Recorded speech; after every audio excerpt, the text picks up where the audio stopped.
Gas ගල් අඟුරු සහ ඉන්ධන විශේෂයෙන්ම අපේ රාජතාන්ත්‍රික සබත්තාවයන් හරහා இவ்வாறான பிரச்சனைகளின் போது எதிர்கொண்ட மோசமான அண்மைக்கால அனுபவங்கள் காரணமாக இவ்வாறான நிச்சயமற்ற தன்மை ஏற்பட்டுள்ளது. இந்த யுத்தத்தில் அரசாங்கம் என்ற வகையில் எமது நிலைப்பாடு நடுநிலை வைப்பதாகும். எமது செயற்பாடுகள் உடன்பாடுகள் அனைத்தும் இந்த நடுநிலை போக்கிலேயே தங்கியுள்ளது. இந்த நடுநிலையை பேண வேண்டியுள்ளது. இந்த நடுநிலை போக்கு சர்வதேச மட்டத்தில் ஏற்றுக்கொள்ளப்பட்டுள்ளது. எம் மீது நம்பகத்தன்மை ஏற்படுத்தியுள்ளது. யுத்தம் எந்த திசைக்கு தள்ளப்பட்டாலும் எமது நடுநிலை போக்கை மாற்ற மாட்டோம். எந்த அதிர்வுக்கும் ஓங்கொடுக்கும் பொருளாதாரத்தை உருவாக்க வேண்டும். உள்ளக அதிர்வு மற்றும் வெளி அதிர்வு என இருவகை அதிர்வுகளை நாடு எதிர்கொள்கிறது. வலுவான பொருளாதார ஸ்திரத்தன்மை காரணமாக டித்வா சூறாவளியினால் ஏற்பட்ட அதிர்வுக்கு வெற்றிகரமாக மூங்கொடுக்க எம்மால் முடிந்தது. இந்த தருணத்தில் வெளி அதிர்வு ஏற்பட்டுள்ளது. இந்த அதிர்வுக்கு ஏற்றவாறு எமது பொருளாதாரத்தை கட்டியெழுப்ப வேண்டும். ஹோமுஸ் சமுத்திர சந்தியை மூடல், எரிபொருள் களஞ்சியங்களுக்கு தாக்குதல், எரிபொருள் கப்பல்களை தாக்குதல், துறைமுகங்களை தாக்குதல் என்பன மேற்கொள்ளப்படுகின்றன.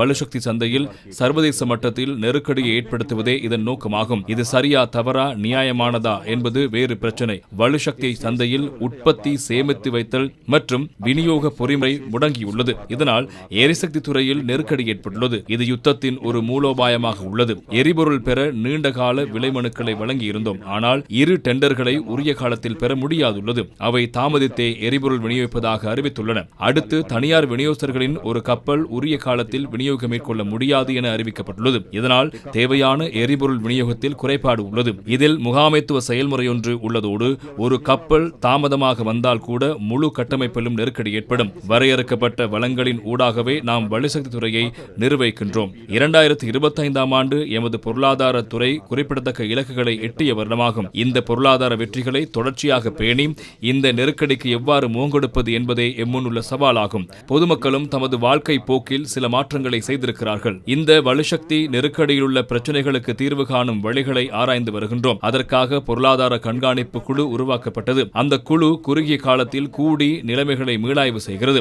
மத்திய வங்கி 2 நாளைக்கு ஒரு தடவை எமக்கு புதிய நிலைமைகளை மற்றும் மேற்கொள்ள வேண்டிய தீர்வுகளை முன்வைக்கிறது. அது குறித்து பொருளாதார கண்காணிப்பு குழுவில் ஆராயப்பட்டு முடிவுகள் எடுக்கப்படுகின்றன. நெருக்கமான நாடுகளோடு பேச்சுவார்த்தை நடத்தப்பட்டன. அவற்றில் சிறந்த முன்னேற்றம் உள்ளது. துரித கொள்முதல் தொடர்பான டெண்டர்கள் கோரப்பட்டன. டீசல், மசகு எண்ணெய், பெட்ரோலுக்கு நம்பகரமான விநியோகஸ்தர்கள் விண்ணப்பித்துள்ளனர். எந்த நிமிடமும் எரிபொருள் கப்பல் இடைநடுவில் நெருக்கடிக்கு மோங்கொடுக்கும் வாய்ப்பு உள்ளது. அதற்காகவும் டெண்டர்களை வழங்க நடவடிக்கை எடுத்துள்ளோம். நாளை டீசல் டெண்டர் ஒன்றை வழங்க இருக்கிறோம். அந்த டெண்டர்களில் ஓரளவு விலை அதிகரிப்பு உள்ளது. வலுசக்தி விநியோகத்தை தொடர்ச்சியாக முன்னெடுக்க இந்த டெண்டர்களை வழங்க இருக்கின்றோம். இந்த பிரச்சனையோடு கருப்பு சந்தைகள் உருவாக வாய்ப்பு உள்ளது. அரசு துறையில் துரித கொள்முதலுக்கு வாய்ப்பு குறைவு. துரித முடிவுகளை எடுத்து செயற்பட சிறந்த அதிகாரிகள் கொண்ட குழு நியமிக்கப்பட்டுள்ளது. கொள்முதல் ஆணைக்குழுவின் அனுமதியோடு இந்த செயற்பாடு முன்னெடுக்கப்படுகின்றன. சுற்றுலாத்துறை போன்ற டொலர்களில் வர்த்தகத்தில் ஈடுபட்டுள்ளோர் டொலரில் எரிபொருள் இறக்குமதி செய்வதற்கு அனுமதி பத்திரம் வழங்குமாறு கோரினர். அவர்களுக்கு தற்காலிக அனுமதி பத்திரம் வழங்கப்பட்டுள்ளது. மார்ச் மாதத்தில் சமையல் எரிவாயு தேவை 33,000 மெட்ரிக் டன்களாக இருந்தது. ஆனால் 38,000 மெட்ரிக் டன் கொள்ளளவு செய்யப்பட்டது. ஓரளவு விநியோகிக்கப்பட்டுள்ளன. ஓரளவு எரிவாயு எமது களஞ்சியங்களில் வைக்கப்பட்டுள்ளதோடு மற்றொரு பகுதி மாலைத்தீவில் மிதக்கும் களஞ்சியத்தில் வைக்கப்பட்டுள்ளன. நாளை அல்லது நாளை மறுதினம் 33,000 மெட்ரிக் டன் எரிவாயு கப்பல் நாட்டை வந்தடைய உள்ளது. எரிவாயு தொடர்பில் நெருக்கடி ஏற்படாது. அடுத்த கப்பல் ஏப்ரல் 21, 23ஆம் தேதி அளவில் வந்தடைய உள்ளது. 23 நிலக்கரி கப்பல்களுக்காக டெண்டர் வழங்கப்பட்டுள்ளது. அதில் 13 கப்பல்கள் இலங்கையை வந்தடைந்துள்ளன. அடுத்த கப்பல்கள் வந்தடைவதில் தாமதம் உள்ளது. அதனால் துரித கொள்முதல் செய்வதற்கு விலைமனு கோரியிருந்தோம். அது தொடர்பாக அறிக்கை அமைச்சரவைக்கு சமர்ப்பிக்கப்பட்டது. விநியோகஸ்தருக்கு நிலக்கரி கொள்முதல் வழங்க முடிவு செய்யப்பட்டது.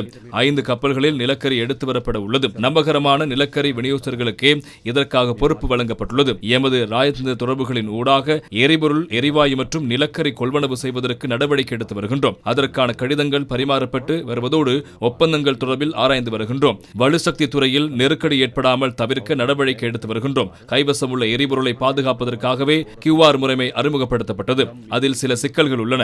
முன்னர் நாடு முடக்கப்பட்டிருந்ததால் அந்த முறைமை நடைமுறைப்படுத்த சந்தர்ப்பம் இருந்தது. ஆனால் எம்மால் அவ்வாறு முடியாது. பொருளாதாரத்தை இதே போன்று பேண வேண்டியுள்ளது. நெருக்கடி ஏற்படும் என்று முன்கூட்டியே தெளிவுடனே நாம் இந்த முறைமையை அறிமுகம் செய்தோம். 5 மில்லியனுக்கும் அதிகமானவர்கள் QR முறைமை பதிவு செய்திருக்கிறார்கள். எரிபொருள் நிலையங்களை மூடி நாட்டை மூடி இதனை செயற்படுத்த முடியாது. இதனை தொடர்ந்து முன்னெடுக்க எதிர்பார்க்கவில்லை. இந்த விநியோகங்கள் வெற்றியளித்தால் அது தொடர்பில் கவனம் செலுத்தப்படும். சில துறைகளுக்கு இந்த முறைமையில் நெருக்கடி ஏற்படலாம். சுகாதாரத்துறை தொடர்பில் சுகாதார அமைச்சின் செயலாளர் அறிக்கையொன்றை சமர்ப்பித்துள்ளார். பாதுகாப்பு எரிபொருள் கையிருப்பு ஒன்றை பேண முடிவு செய்துள்ளோம். விவசாயத்துறை, மீன்பிடித்துறை, கைத்தொழில்துறை, சிறு கைத்தொழில்களுடன் தொடர்புள்ளோர் குறித்து கவனம் செலுத்தப்பட்டது.